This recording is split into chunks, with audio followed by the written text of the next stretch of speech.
Vou contar então a minha experiência sobre o meu primeiro dia no campo. Campo é o que a gente chama quando a gente está trabalhando lá na comportagem, a gente tem um bairro específico. E a gente chama esse bairro de campo. A gente estava trabalhando lá no campo e era o meu primeiro dia, na verdade o segundo dia, e eu estava um pouco desanimado, porque o meu primeiro dia não tinha sido um dia de bênçãos, como a gente costuma falar, que é quando a gente consegue realizar uma venda. E depois desse primeiro dia um pouco frustrante para mim, eu confesso que eu fiquei um pouco desanimado. Eu comecei a orar para Deus e pensar, nossa, eu não sirvo para isso. Eu comecei a pensar, meu Deus do céu, o que eu vim fazer aqui? Veio aquele sentimento de querer voltar para casa, de achar que estava no lugar errado. E foi nesse momento que eu entreguei minha vida para Deus, eu orei muito e pedi para que no dia seguinte Deus me respondesse de alguma maneira, que Ele me mandasse um sinal, que Ele me mandasse um anjo ali me respondendo que aquele era o lugar onde eu deveria estar. E não foi diferente, foi numa sexta-feira, que lá na comportagem a gente costuma chamar sexta-feira de dia de maná dobrado.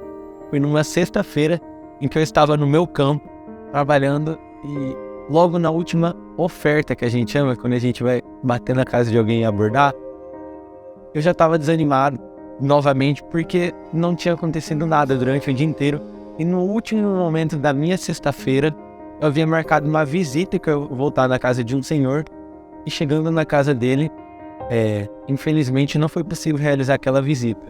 E eu saí ali do portão dele, cabisbaixo, um pouco desanimado, e quando eu levantei a minha cabeça assim, passou um rapaz chamado Lucas de carro.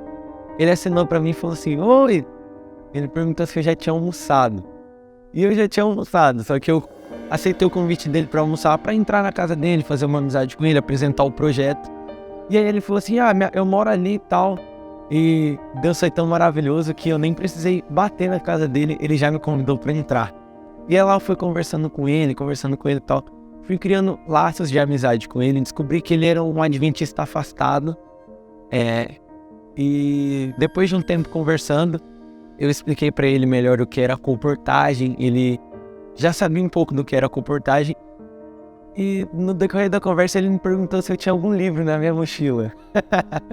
E aí eu retirei esse livro e mostrei para ele, é o Sucos e Shakes. E ele se interessou e me deu valor à vista do livro. E foi a minha primeira venda e foi uma resposta para as minhas orações que eu havia feito para Deus. Então um conselho que eu tenho é que Deus, Ele nos abençoa de acordo com a proporção que a gente pede para Ele. Então muitas das vezes, para a gente ser abençoado, só basta a gente pedir exatamente aquilo que a gente quer.